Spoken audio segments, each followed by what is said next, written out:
toute façon, à la base, cette vidéo, on devait la tourner mardi gras, alors... Donc je m'en fous, vu que j'aime ma blague, bah, je fais ma blague.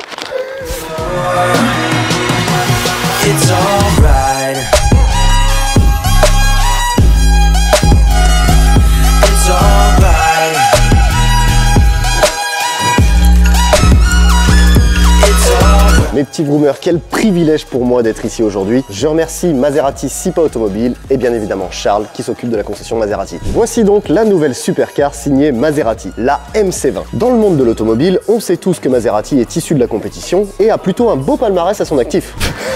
Yo, merci. Yes. Oh. Hey. Seulement, aujourd'hui, c'est une marque très orientée GT et SUV, avec la bien connue Gran Turismo et plus récemment, le Levante. Petite mention spéciale à ce petit Levante Trofeo ici présent. Mais revenons un peu en arrière. La marque avait déjà fabriqué une supercar en 2004, la MC12, qui est clairement une Ferrari Enzo avec une coque de Maserati. Juste pour que vous rendiez un peu compte du projet, on a un V12 6 litres Atmo de 630 chevaux, 650 Nm de couple, 1335 kg, propulsion, un son...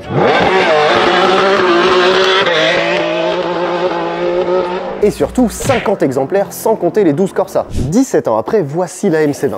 MC qui signifie, bah pour McDo très certainement.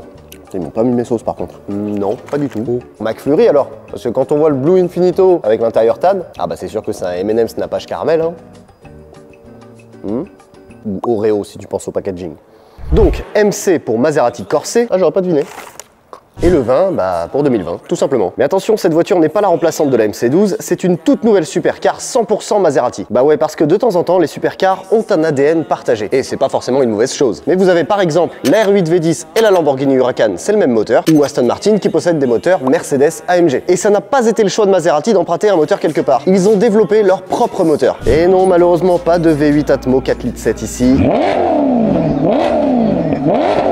Et encore moins de V12. Que notre prière monte vers toi, pour toi qui as quitté notre vie terrestre. Alors, je pense que j'ai pas eu le temps de lui dire que c'était un des plus beaux sons du monde. Ah pareil, j'ai pas connu le V12, mais ça devait être... Je l'entends encore là. C'est l'histoire, c'est l'histoire. Bon les gars, ça va là? Je dois enterrer les moteurs Atmo après, donc... Ok, bon, merci. On se repart un petit gospel? Nous avons donc ici un V6 3 litres biturbo développé spécialement pour l'occasion et le but c'était d'avoir la même puissance que la MC12, soit 630 chevaux, bien évidemment en position centrale arrière. Et deuxième point, histoire que le catapultage soit au point. Prêt? Prêt? Quand je baisse le bras, t'envoies. Ah ouais, fastoche. Ce moteur fournit 730 Nm de couple. Bon, c'est bien joli tout ça, mais après le moteur, il faut bien faire le reste. Et bah justement, monocoque carbone et châssis en aluminium. D'ailleurs, petite parenthèse, la monocoque est fabriquée par Dallara. Qui ça? D'accord. Alors pour ceux à qui ça ne parlerait pas trop Dallara, c'est des fabricants de monocoque carbone pour la F1. Ils ont notamment développé la Ferrari, mais aussi la Bugatti Chiron.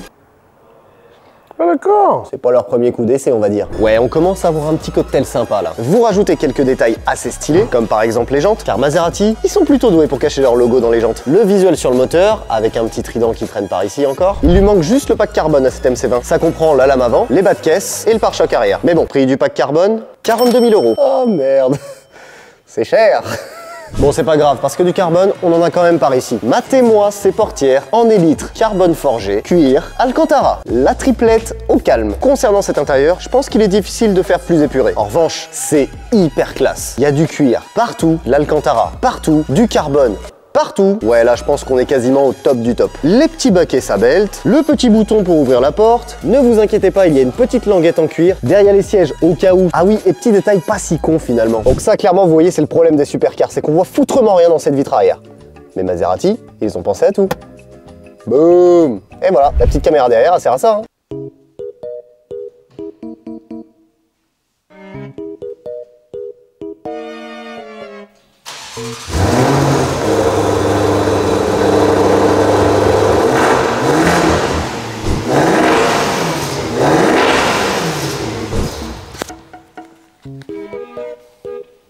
C'est marrant ça Charles. Ça rend un peu ça. Ah c'est un V8 ici hein. C'est un V8. Un petit V8.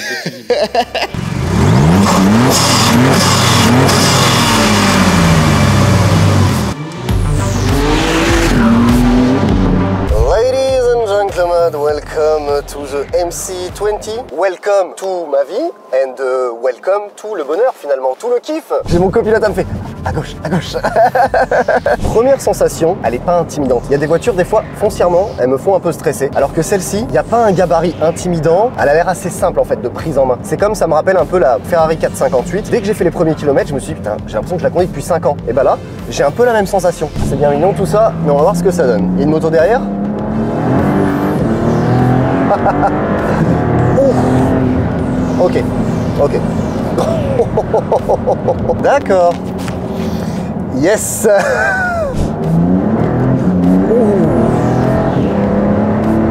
Oh oui. Oh, cette sensation. C'est une propulsion et tu sens les roues derrière. Tu sens complètement ce qui se passe sur le train arrière. Oh, c'est fou. Franchement, le feeling de conduite, ça n'a rien à voir, mais je me suis dit, ça va peut-être être comparable à une McLaren. Et ben, je préfère ça à une McLaren. Je pense que tu as dit le mot exact, c'est italien. Wow, Maserati. Bravo. Franchement, je suis très surpris. La chose qu'on entend très souvent sur cette voiture, effectivement, c'est la sonorité. Donc je me suis dit, je vais peut-être être un peu déçu. Alors c'est vrai que niveau sonorité, j'aimerais avoir un peu plus. J'aurais préféré. Je vais pas mentir, mais s'il y a un truc sur lequel là je suis convaincu, c'est l'émotion qu'a procure cette voiture. Franchement, vous payez une ligne complète 4000-5000 balles et je pense que c'est réglé. Vous l'avez, votre V6 qui respire derrière. C'est une supercar, donc quand même elle a un poids contenu. On est en dessous des 1500, mais c'est grâce à l'utilisation forcément massive d'aluminium et de carbone sur cette voiture. Mesdames et messieurs, nous venons d'atterrir à Maserati Bordeaux. La température extérieure est de, j'en sais foutrement rien parce que c'est pas marqué. 14 ? Qu'est-ce que t'as vu ça ? Ah, mais c'est qu'elle... Oh, alors, elle est planquée derrière le coin, elle est dans le coin. Merci mes petits vroomers une nouvelle fois d'avoir suivi cette vidéo. Je le redis, merci Maserati Bordeaux, merci Charles. Le format que vous êtes en train de regarder, OK Vroomer, c'est un format qui sort tous les vendredis à 18h. Et puis, que dire de plus en conclusion? Mais parlons un poco italiano, Forza Italia. C'est commercial, pur commercial. C'est bien. Ouais, c'est clair.